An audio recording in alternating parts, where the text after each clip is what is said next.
ဘန်ကောက်မှာဟိုမှာလဲ shopping mall ဒီမှာလဲ shopping mall မကြခင်လေ Southeast Asia မှာအကြီးဆုံး shopping mall ဆိုတာလဲလာအောင်မယ်တချို့ကတော့ကောင်းလိုက်တာအဆင်ပြေလိုက်တာလို့ပြောကြပေမဲ့လူအများစုကတော့လာပြန်ပြီလား shopping mall တွေပဲလားပြီးနိုင်သေးဘူးလားဆိုပြီးတော့ပြောကြပါတယ်လူအများစုတွေမှာပါတာကတော့ကကိုယ်တိုင်ရောပါပဲဘာကြောင့်ဘန်ကောက်မှာ shopping mall တွေအများကြီးဖြစ်နေရလဲဆိုတော့အဓိကအကြောင်းရင်းကတော့သူတို့အတွက်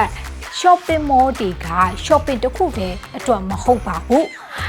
lifestyle အစိတ်အပိုင်းတစ်ခုအနေနဲ့သူတို့ကကိုစားပြုကြတာဖြစ်ပါတယ်ထိုင်းဆိုရကနေရာတိုင်းလို့မှစီကားနေတယ်လို့ဖြစ်အောင်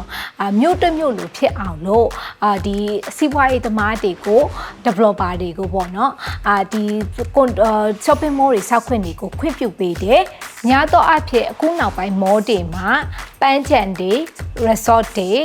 hotel တွေ office တွေကွန်ဒိုတွေပါဝင်လာတာတွေ့ရတယ်အဲ့လိုမျိုးအကုန်ပါဝင်လာတော့နိုင်ငံခြားသားခရီးသွားတွေအတွက်တနေရာတဲ့အကုန်ရလိုတရနိုင်ငံကြီးဖြစ်လာပါတယ်ထိုင်းနိုင်ငံကပူတဲ့နိုင်ငံဖြစ်တာကြောင့်ရေမိုးတွင်းရေကြီးမိုးရွာဖြစ်တာကြောင့်ရေကြောင့်တော်တော်များများကနိုင်မာကတ်ထက်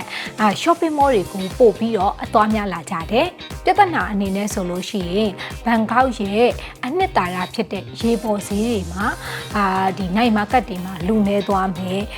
ပြီးသွားရင်အနီးနားကလုပ်ငန်းအသေးတွေစားတောက်ဆိုင်တွေမှာလူအဝင်နေလာမယ်ပြီးရင်တော့လမ်းတွေပိတ်ပြီးရင်ပိတ်လာမယ်အငှားကတွေဈေးမြင့်လာမယ်နိုင်ငံခြားသားတွေကလာရင်